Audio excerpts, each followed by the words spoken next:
So the next thing is that all those things are driving what we're talking about as a global mind shift.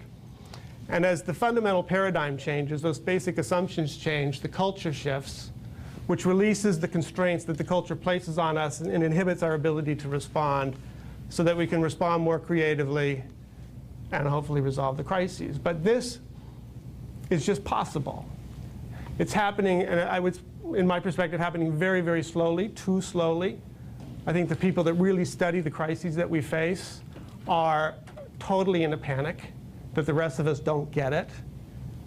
So this idea of what can technology do to really accelerate this, and there's two things. One is just the fact that we're aware of the role of consciousness, that we're aware that we have these fundamental assumptions, that we're aware that we can question these fundamental assumptions is huge. People have talked about it as conscious evolution or turbocharged conscious evolution.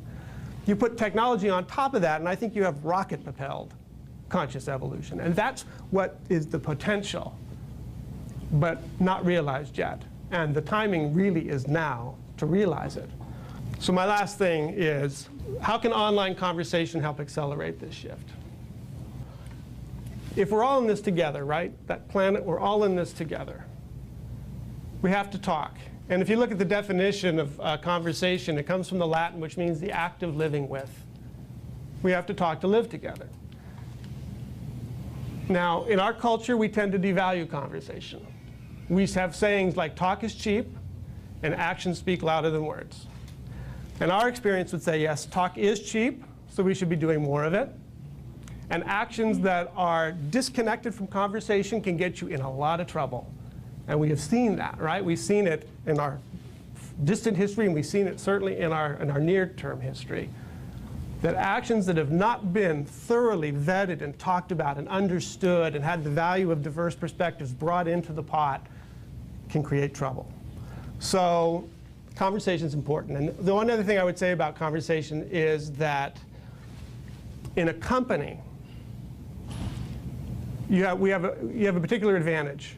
And that is that when you join a company, you know what the conversation is about. You know what the conversation is about because you know the vision of the company, the mission of the company, the objectives of the company, the goals of the company, and it vectors your conversation in a way that is very creative and very productive. The question we're asking ourselves is, as a human species, can we have a common vision and a common mission as a human species? And our experience over the last 3 years, bringing people together in small groups, 8 to 10, online, international, is the answer is yes, you can. If you drop the conversation from the surface to the depths, two themes resonate in our experience. One is this idea that we're all in this together, and the three words that come up again and again is we are one. And then the second one is we have to learn to love. Now that's where the dynamism really starts, because what does it mean to love? And in a complex world, it's not always obvious what it means to love. What is the right thing to do? And if people who are parents, you know that that's true. It's not always clear what the loving thing to do is with your children, right? So that's why it's even more important that we have these conversations. And so what I just wanted to show really quickly was over the last 3 years, what we've done is taken what we've learned about online conversation, because the tools out there are not very good. What we want to do is, how do you create a culture where there's respect, where there's a sense of community, where there are certain agreements? In our online conversations, we don't have very much flaming at all, which is very unusual in online conversation. So you can see what we've done is we put people together in a circle, a small circle. A circle is a very ancient way for us to gather.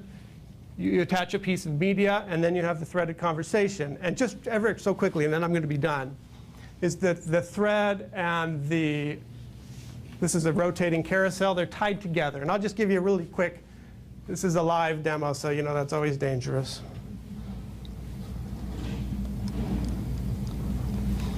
So a few people have joined this conversation. So when you click, you see who is there.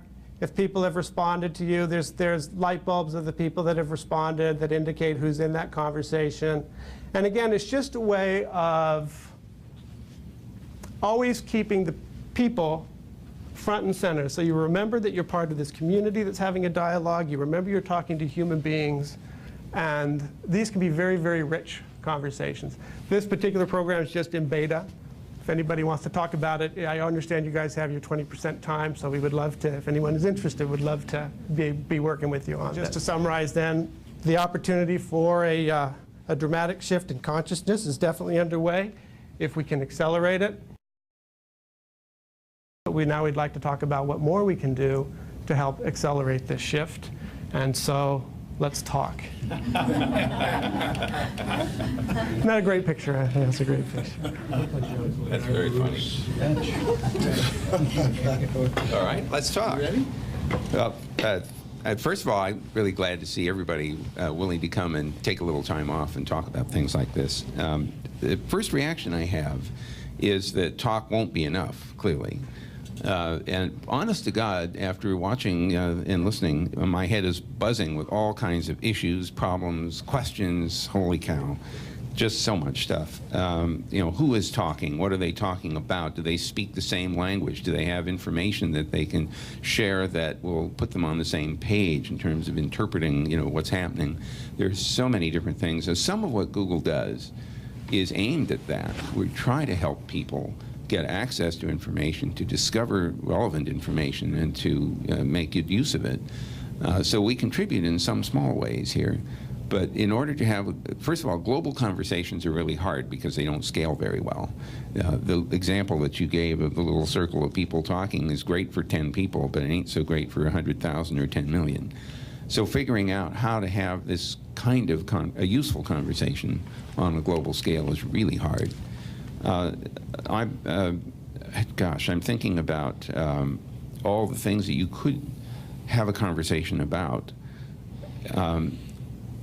And I think maybe boiling it down to just a few thoughts, the various problems that you pointed out that we all share, me living on spaceship Earth, in order to solve or cope with some of those problems, we are going to have to change the way we think about what we do. That means changing incentives.